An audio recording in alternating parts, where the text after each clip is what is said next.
എല്ലാ വിദ്യാർത്ഥികൾക്കും പുതിയൊരു വീഡിയോയിലേക്ക് സ്വാഗതം. ഈ വർഷത്തെ കാലിക്കറ്റ് യൂണിവേഴ്സിറ്റി ഡിഗ്രി കോഴ്സുകളിലേക്കുള്ള അപേക്ഷ സമർപ്പിച്ച വിദ്യാർത്ഥികളുടെ കമ്മ്യൂണിറ്റി കോട്ട റാങ്ക് ലിസ്റ്റ് പ്രസിദ്ധീകരിച്ചു. വിദ്യാർത്ഥികൾക്ക് admission.uc.ac.in എന്ന വെബ്സൈറ്റ് ഓപ്പൺ ചെയ്തുകൊണ്ട് ഈ ഒരു കമ്മ്യൂണിറ്റി കോട്ട റാങ്ക് ലിസ്റ്റ് പരിശോധിക്കാവുന്നതാണ്. അപ്പോൾ വിദ്യാർത്ഥികൾക്ക് എങ്ങനെയാണ് ഈ ഒരു കമ്മ്യൂണിറ്റി കോട്ട വഴി അഡ്മിഷൻ ലഭിക്കുക എന്നുള്ളതും അതുപോലെ അഡ്മിഷനുമായി ബന്ധപ്പെട്ടുള്ള നിർദ്ദേശങ്ങളും നമുക്ക് നോക്കാം. അപ്പോൾ വിദ്യാർത്ഥികൾ ആദ്യം തന്നെ ചെയ്യേണ്ട പ്രധാനപ്പെട്ട കാര്യം വിദ്യാർത്ഥികൾ കാൻഡിഡേറ്റ് ലോഗിൻ ചെയ്യുക എന്നുള്ളതാണ്. കാൻഡിഡേറ്റ് ലോഗിൻ ചെയ്യാനായിട്ട് വിദ്യാർത്ഥികൾ ചെയ്യേണ്ടത് നിങ്ങൾക്ക് ഈ ഒരു അഡ്മിഷൻ 2024 എന്നുള്ള ആ ഒരു ലിങ്കിൽ ക്ലിക്ക് ചെയ്യുകയും അതിനുശേഷം നിങ്ങൾക്ക് അടുത്ത സെക്കൻഡ് അലോട്ട്മെൻറ്റിൻ്റെ ആ ഒരു പേജ് കാണാൻ സാധിക്കും. അപ്പോൾ ഈ ഒരു സെക്കൻഡ് അലോട്ട്മെൻറ്റ് എന്നുള്ള ആ ഒരു ഭാഗത്ത് നിങ്ങൾ ക്ലിക്ക് ഹിയർ എന്നുള്ളതിൽ ക്ലിക്ക് ചെയ്യുക. അപ്പോൾ വിദ്യാർത്ഥികൾ ഈ ഒരു ക്ലിക്ക് ഹിയർ എന്നുള്ളതിൽ ക്ലിക്ക് ചെയ്യുകയും ക്ലിക്ക് ചെയ്ത ശേഷം വിദ്യാർത്ഥികൾക്ക് പിന്നീട് വരുന്ന പേജിൽ നിങ്ങൾക്ക് ഇതുപോലെയാണ് കാണാൻ സാധിക്കുക. നിങ്ങൾ ഓൾറെഡി ഈ ഒരു പേജ് കണ്ടതായിരിക്കും. അപ്പോൾ ജസ്റ്റ് നിങ്ങൾ ഇവിടെയുള്ള ആ ഒരു ഐ ഹേബി സർട്ടിഫൈ ദാറ്റ് എന്നുള്ളതിൽ ക്ലിക്ക് ചെയ്യുക. ക്ലിക്ക് ഹിയർ ടു പ്രൊസീഡിൽ ക്ലിക്ക് ചെയ്യുക. അതിനുശേഷം നിങ്ങളുടെ ക്യാപ്പ് ഐ ഡിയും അതുപോലെ തന്നെ സെക്യൂരിറ്റി കീയും നൽകി ലോഗിൻ ചെയ്യുക എന്നുള്ളതാണ്. ലോഗിൻ ചെയ്ത ശേഷം നിങ്ങൾക്ക് കമ്മ്യൂണിറ്റി കോട്ട റാങ്ക് ലിസ്റ്റ് അതായത് റാങ്ക് ഡീറ്റെയിൽസിൽ ആ ഒരു ലിങ്കിൽ ക്ലിക്ക് ചെയ്ത് നിങ്ങൾക്ക് കമ്മ്യൂണിറ്റി കോട്ട റാങ്ക് ഡീറ്റെയിൽസ് മനസ്സിലാക്കാം. ഓരോ കോളേജിലെയും റാങ്ക് ഡീറ്റെയിൽസ് കറക്റ്റായിട്ട് നിങ്ങൾ ചെക്ക് ചെയ്ത് നോക്കുക.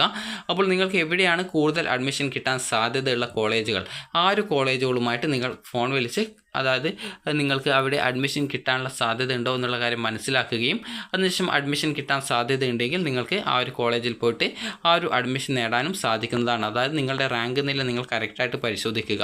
അപ്പോൾ ഒരു ഉദാഹരണം പറയുകയാണെങ്കിൽ നിങ്ങളിപ്പോൾ ഒരു കോളേജിൻ്റെ റാങ്ക് ലിസ്റ്റ് അതായത് നിങ്ങളുടെ കമ്മ്യൂണിറ്റി കോട്ട ആ ഒരു റാങ്ക് ഡീറ്റെയിൽസ് ചെക്ക് ചെയ്യുന്ന സമയത്ത് നിങ്ങൾ ഒരു കോളേജിൻ്റെ ആ ഒരു റാങ്ക് ലിസ്റ്റ് നോക്കിയെന്ന് കരുതുക. നോക്കുന്ന സമയത്ത് നിങ്ങൾ അതായത് ഒന്നാമത് വേറൊരു കുട്ടി, രണ്ടാമതായിട്ട് വേറൊരു കുട്ടി, മൂന്നാമതായിട്ട് വേറൊരു കുട്ടി, നിങ്ങളുടേതൊരു 20ാമത്തെ റാങ്ക് ആണെന്ന് കരുതുക. അപ്പോൾ നിങ്ങൾ അവിടെ നോക്കുന്ന സമയത്ത് നിങ്ങളുടെ പേരുണ്ട്. അപ്പോൾ നിങ്ങളുടെ അവിടെ റാങ്ക് ഡീറ്റെയിൽസ് ഒക്കെ കൊടുത്തിട്ടുണ്ട്. അപ്പോൾ നിങ്ങൾ ചെയ്യേണ്ടത് ആ ഒരു കോളേജിൽ കോൺടാക്റ്റ് ചെയ്യുക. ഇതേ രീതിയിൽ നിങ്ങൾക്ക് എവിടെയൊക്കെ അഡ്മിഷൻ കിട്ടാൻ സാധ്യതയുണ്ട് എന്നുള്ള കാര്യം മനസ്സിലാക്കി നിങ്ങൾ കറക്റ്റായിട്ട് കോളേജിൽ വിളിച്ച് ചോദിക്കുക നിങ്ങൾക്ക് അവിടെ അഡ്മിഷൻ കിട്ടുമോ എന്നുള്ള കാര്യം അന്വേഷിക്കുക. അപ്പോൾ അഡ്മിഷൻ കിട്ടുമെങ്കിൽ നിങ്ങൾക്ക് ഇനി ചെയ്യേണ്ട നിർദ്ദേശങ്ങൾ നമുക്ക് നോക്കാം. അപ്പോൾ ഇനി നിങ്ങൾക്ക് ഈ ഒരു പേജിൻ്റെ ഹോം പേജിൽ അതിന് വേണ്ടിയിട്ടുള്ള നിങ്ങൾക്കുള്ള നിർദ്ദേശങ്ങൾ കൊടുത്തിട്ടുണ്ട്. admission.uc.ac.in എന്ന ഈ ഒരു പേജിലേക്ക് പ്രവേശിക്കുന്ന സമയത്ത് ഇവിടെ അനൗൺസ്മെൻറ്റ് എന്നുള്ള ഭാഗത്ത് FIUG cap 2024 community quota rank list published press release എന്ന് പറഞ്ഞുകൊണ്ട് നൽകിയിട്ടുണ്ട്. അപ്പോൾ ഇവിടെ മോർ എന്നുള്ള ആ ഒരു ബട്ടൺ ക്ലിക്ക് ചെയ്താലാണ് അതായത് ആ ഒരു ലിങ്കിൽ ക്ലിക്ക് ചെയ്താലാണ് ഈ ഒരു PDF ഡൗൺലോഡ് ചെയ്തെടുക്കാൻ പറ്റുക. അപ്പോൾ അതിൽ ക്ലിക്ക് ചെയ്ത് ഡൗൺലോഡ് ചെയ്തെടുക്കുക. അപ്പോൾ നിങ്ങൾക്ക് ഇവിടെ ഈ ഒരു പത്രക്കുറിപ്പിൽ പറയുന്ന കാര്യം നോക്കാം. അപ്പോൾ 2024-25 അധ്യയന വർഷത്തേക്കുള്ള ബിരുദ പ്രവേശനത്തിനോടനുബന്ധിച്ച് എയ്ഡഡ് കോളേജുകളിലെ കമ്മ്യൂണിറ്റി കോട്ട റാങ്ക് ലിസ്റ്റ് അതത് കോളേജുകളിൽ ലഭ്യമാക്കിയിട്ടുണ്ട്. അതായത് റാങ്ക് ലിസ്റ്റ് അതത് കോളേജിൽ ലഭ്യമാക്കിയിട്ടുണ്ട്. അപ്പോൾ 20-ാം തീയതി മുതൽ 25-ാം തീയതി അതായത് ഈ ഒരു ജൂൺ 25-ാം തീയതി വരെ സ്റ്റുഡൻറ്റ് ലോഗിൻ വഴി നിങ്ങൾക്ക് റിപ്പോർട്ട് ചെയ്യാനായിട്ടുള്ള അവസരം കൊടുത്തിട്ടുണ്ടായിരുന്നു. അപ്പോൾ ആ ഒരു അവസരത്തിൽ വിദ്യാർത്ഥികൾ റിപ്പോർട്ട് ചെയ്ത വിദ്യാർത്ഥികളാണ് ഈ ഒരു കമ്മ്യൂണിറ്റി കോട്ട റാങ്ക് ലിസ്റ്റ് പരിഗണിച്ചുകൊണ്ടാണ് ഈ ഒരു റാങ്ക് ലിസ്റ്റ് തയ്യാറാക്കിയിട്ടുള്ളത്.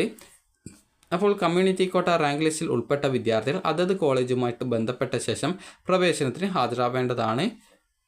മേൽ റാങ്ക് ലിസ്റ്റ് പ്രകാരമായിരിക്കും അതത് കോളേജുകൾ വിദ്യാർത്ഥികൾക്ക് അഡ്മിഷൻ നൽകുക. പ്രവേശനത്തിന് ഹാജരാകുന്നതിന് മുൻപ് കോളേജുമായിട്ട് വിദ്യാർത്ഥികൾ കോൺടാക്റ്റ് ചെയ്യേണ്ടതാണ്. കാരണം നിങ്ങൾക്ക് അവിടെ അഡ്മിഷൻ കിട്ടുമെന്നുള്ള കാര്യം അറിയണം.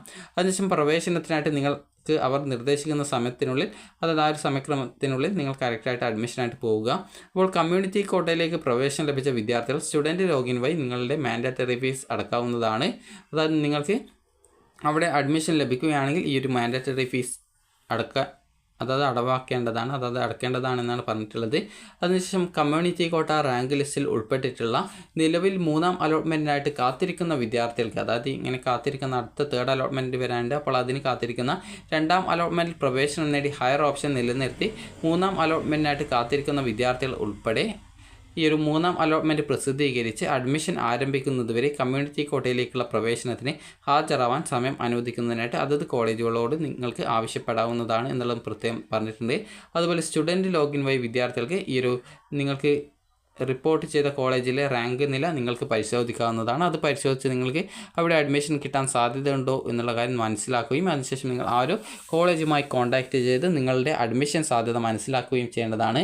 അപ്പോൾ അഡ്മിഷൻ ലഭിക്കും എങ്കിൽ നിങ്ങൾക്ക് അവിടെ പോയിട്ട് ജോയിൻ ചെയ്യാവുന്നതാണ്. ആവശ്യമുള്ള വിദ്യാർത്ഥികൾക്ക് 3rd അലോട്ട്മെൻറ്റ് വരുന്നത് വരെ അതായത് 3rd അലോട്ട്മെൻറ്റ് വന്ന് അഡ്മിഷൻ ആരംഭിക്കുന്നത് വരെ നിങ്ങൾക്ക് അഡ്മിഷനായിട്ടുള്ള അവസരത്തിനായിട്ട് ആ ഒരു കോളേജുമായിട്ട് ചോദിച്ച് അതായത് കോളേജിൽ ചോദിച്ച് ആ ഒരു കാര്യം ഉറപ്പാക്കാവുന്നതാണ്. കാരണം നിങ്ങൾക്ക് തേർഡ് അലോട്ട്മെൻറ്റ് മറ്റൊരു കോളേജിലോ ഇഷ്ടപ്പെട്ട കോളേജിലോ കിട്ടുകയാണെങ്കിൽ ഇവിടെ കമ്മ്യൂണിറ്റി സീറ്റ് എടുക്കേണ്ട ആവശ്യം വരുന്നില്ല. അപ്പോൾ അതുകൊണ്ട് തന്നെ നിങ്ങൾ കറക്റ്റായിട്ട് ആ ഒരു കോളേജുമായിട്ട് ആ ഒരു കാര്യം സംസാരിച്ച് ആ ഒരു കാര്യത്തിൽ ഒരു തീരുമാനമാക്കേണ്ടതാണ്. കാരണം അഥവാ നിങ്ങൾക്ക് കമ്മ്യൂണിറ്റി കോട്ട കിട്ടി, അപ്പോൾ നിങ്ങൾക്ക് അടുത്ത അലോട്ട്മെൻറ്റ് വരുന്ന സമയത്ത്, അതായത് ഈ ഒരു തേർഡ് അലോട്ട്മെൻറ്റ് വരുന്ന സമയം വരെ നിങ്ങൾക്ക് അതിനായിട്ടുള്ള ഒരു അവസരം ചോദിക്കാം. അപ്പോൾ തേർഡ് അലോട്ട്മെൻറ്റിൽ മറ്റൊരു കോളേജിൽ കിട്ടുകയാണെങ്കിൽ, നിങ്ങൾക്ക് ഇഷ്ടപ്പെട്ട കോളേജിൽ കിട്ടുകയാണെങ്കിൽ അങ്ങനെ നിങ്ങൾക്ക് മാറുന്നതിനുള്ള ഒരു അവസരത്തിന് വേണ്ടിയിട്ടാണ് കാലിക്കറ്റ് യൂണിവേഴ്സിറ്റി ഈ ഒരു രീതിയിൽ നിങ്ങൾക്ക് ഒരു ചാൻസ് നൽകുന്നത്. അപ്പോൾ വിദ്യാർത്ഥികൾക്ക് ഈ ഒരു വീഡിയോ ഉപകാരപ്രദമായിട്ടുണ്ടെന്ന് കരുതുന്നു. അപ്പോൾ നിങ്ങൾക്ക് എവിടെയാണ് അഡ്മിഷൻ കിട്ടാൻ സാധ്യത ഉള്ളത് എന്നുള്ളത് റാങ്ക് ലിസ്റ്റ് നോക്കി നിങ്ങൾ മനസ്സിലാക്കിയിട്ട് ആ ഒരു കോളേജിൽ കോൺടാക്റ്റ് ചെയ്ത് നിങ്ങൾക്ക് അവിടെ അഡ്മിഷൻ കിട്ടാനുള്ള സാധ്യതയും അവിടെ അടക്കേണ്ട ഫീസ് ഡീറ്റെയിൽസ്, അതുപോലെ അഡ്മിഷന് പോകുന്ന സമയത്ത് എടുക്കേണ്ട ഡോക്യുമെൻറ്റ്സ്, ഇതേക്കുറിച്ചുള്ള കാര്യങ്ങളൊക്കെ കറക്റ്റായിട്ട് മനസ്സിലാക്കുകയും ചെയ്യേണ്ടതാണ്. അപ്പോൾ കമ്മ്യൂണിറ്റി കോട്ടയിൽ അഡ്മിഷൻ ലഭിക്കുന്ന വിദ്യാർത്ഥികൾക്ക് നിങ്ങളുടെ കാൻഡിഡേറ്റ് ലോഗിൻ വഴി മാൻഡാറ്ററി ഫീസ് അടക്കാവുന്നതാണ്. അപ്പോൾ വിദ്യാർത്ഥികൾക്ക് ഈ ഒരു വീഡിയോ ഉപകാരപ്രദമായിട്ടുണ്ടെങ്കിൽ ലൈക്ക് ചെയ്യുക, ഷെയർ ചെയ്യുക. Thank you for watching.